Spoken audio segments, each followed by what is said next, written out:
Hello people, so today's video is going to be a testing video and a short-ish wear test on the Mercier Lumiere Radiance foundation. It may look a bit different between the video because, as I'll tell you, I'm like filming two videos in between this. My clothes keep changing throughout the video.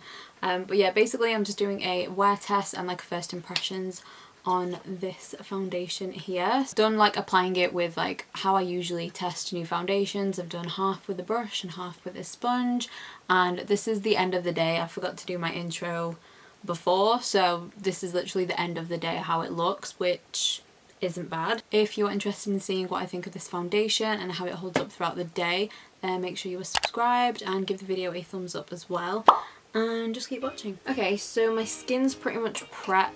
I'm just going to use a face primer that I always use. This is the Emani Perfect 10 Primer Serum. I always just use a face primer that I know works well with my skin whenever I'm testing a new foundation. And this one it's not a mattifying primer, it's not a dewy primer, it's just a hydrating one, so it's not going to change my skin in any way. So whatever goes on with the foundation or my skin, we know it's going to be the foundation. Okay, so this is the foundation that I'm testing out. It's the Mercier Flawless Lumiere Radiance Perfecting Foundation. This is the full size bottle. It's 30ml, which is a full fluid ounce, and it retails for £36. Prices with foundations, they're worth it to me if they're really good, so I might not be bothered if I really like it. The shade that I did get is Chai. It's 4W2. It does look quite dark, but like the shade below this was too yellow for me, and then the other one was too pink. So this is the one with the most olivey undertone, but I'm gonna make it work. It will be fine. There's the Flawless Lumiere Radiance Perfecting Foundation. Delivers a perfectly luminous finish that looks flawless in any light. The weightless medium to full coverage formula looks and feels like a second skin, which is good. That's what we want. And it improves the skin's natural luminosity over time for lasting radiance, hydrates, visibly smooths and softens skin, and provides 15 hours of moisturization. That sounds good. So I'm going to do what I usually do. I'm going to blend out half of the foundation on one side of my face using a brush, and then I'm going to use a sponge on the other side, and then I'm going to see which one I prefer, maybe which one lasts longest, all that stuff. Off with like 2 pumps, I guess. And obviously this is using the brush. And this doesn't look too bad actually. I feel like it looks a lot darker in the bottle. This should be fine. Oh yeah, this is a good match. This is fine.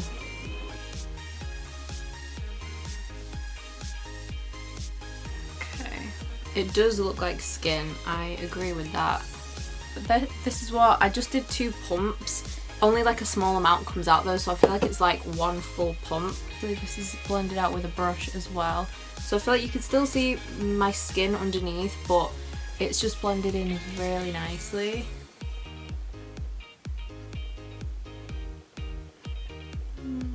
And obviously I've got no foundation on that side. It's evened out my skin really nicely. I don't think it's like overly dewy. Like you can definitely see a glow there, but it's not like super dewy, so maybe this could be okay for dry skin as well, oily skin, if you still like a glowy foundation.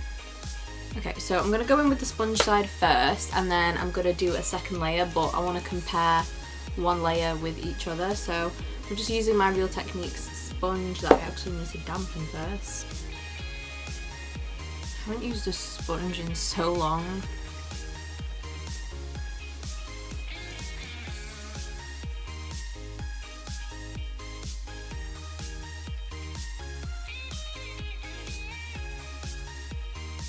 So this is the sponge side. Coverage wise, it looks very similar. I'd say that there's like a tiny bit more coverage on this side, like around my cheek area. But other than that, I also think like this side, I don't know if it's just me, but this side looks a bit dewier than the brush side. I don't know, is it just me? Like it looks very glowy, and then this side looks a tiny bit more like satiny. Do you like that? It doesn't look like I'm wearing foundation. So I'm going to go in with a second layer. I'm just going to add one more pump instead of two.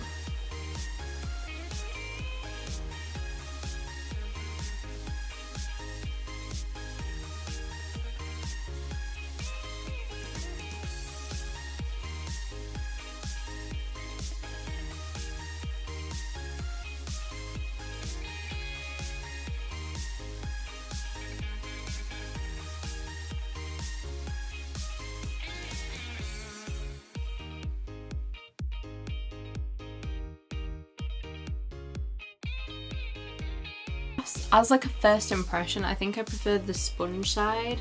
I don't know why, it just looks a bit more dewier and a bit more skin-like, but this doesn't look cakey or anything on this side either. But I think just like a tiny bit more, this side is a bit glowier with the sponge. So I think I might prefer that. I'm gonna go ahead and just finish the rest of my face makeup off. I'm like filming another video kind of while I'm doing the rest of my makeup, so it's gonna kind of be a bit back and forth, so I'm gonna look very different when I come back, but I just want to see what everything looks like with the rest of my makeup done. So yeah, I'll be back. I also just remembered the time is 2:45 p.m. very late. I know it's not probably the best day to do a wear test, but whatever. So I'd probably say that it's been like 15 minutes, so about 2:30 is when I started. So yeah, we're gonna go do the rest of my makeup and then I will be back.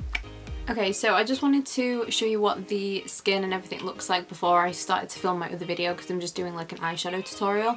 So this is the skin, and I just use products that I've used before. I'll leave everything that I've used on my face in the description box. It looks pretty good. Everything applied normally, everything looks good. So yeah, I didn't apply like too much powder to my face. I just did like a small amount on my T-zone area. That's just where I do get oily, if I do get oily anymore. But yeah, the skin is looking fine. It looks pretty much the same on both sides now that I've got all my makeup on. Don't think you can tell much of a difference. Obviously I've got highlight on. I have used a setting spray. I used the Catrice one. So I'll give you a close-up of the skin again. So I've got my brush side, the side that I blended out with the sponge. So I'll do another check-in once I've finished filming my other video probably. It's currently 3 p.m, so it's literally been like 30 minutes since I've put the foundation on. So yeah, I'll do another check-in whenever I can. Yeah, I feel like I'm a bit all over the place because I'm like trying to film 2 videos at the same time. It's been an hour now, it's now 4 p.m, and yeah, the makeup all looks good. I really like how this foundation looks. I don't know if it's like the tone of the shade, but I just really like how it looks on my skin. Yes, I may look a bit different. I just filmed an eye tutorial on this look here. It should be my next video that I upload, so yeah. Everything's looking the same, everything's looking good. I kind of think I'm gonna like this foundation. I already really like it, so yeah. I'll keep doing some check-ins. I'm not really doing much today. We've just got some stuff to do around the house, so yeah, I'll do some more check-ins throughout the day with you. Do a time check before I forget. So it's 9:03 p.m. and you know what? This foundation looks so nice. It still looks really good. So got oily or anything, it just still looks very flawless, very natural. It hasn't like caked up or anything. It hasn't actually come off anywhere either, because like I touch my face a lot, like usually like my nose, and just I've eaten obviously, that's why like my lip gloss and everything's come off. But yeah, added any powder or anything like that, so yeah, we're all good. A flashback test. Good, we're good. There's no flashback there. Good. What concealer and stuff did I use? I used the Jefree Star concealer, and then I used the Too Faced, the Peach setting powder. I don't know what it's called, the Peach Perfect setting powder. So obviously they didn't give me flashback or anything, but yeah. Also, something I've like noticed as well is that like my smile lines don't even look that bad. I noticed this with this foundation and also that Maybelline one that I showed in my haul. My smile lines just aren't showing that much, which is good because I haven't been using my retinol at the minute. I've kind of like stopped using it for a bit because I've been a bit lazy with my skincare and then all the traveling and stuff. So yeah, I haven't been using that, but my smile lines don't even look that bad. I don't think the foundation is like sunk into them or anything. So yeah, So that's pretty much it for the video, I guess. So thank you so much for watching, and I hope you enjoyed this video. I hope it's helpful if anyone does want to get this foundation. Like I said before, a tutorial on this eye look and everything will be up. That'll probably be my next video. So thank you again so much for watching. Please remember to subscribe if you haven't already, and I'll see you in my next video. Bye.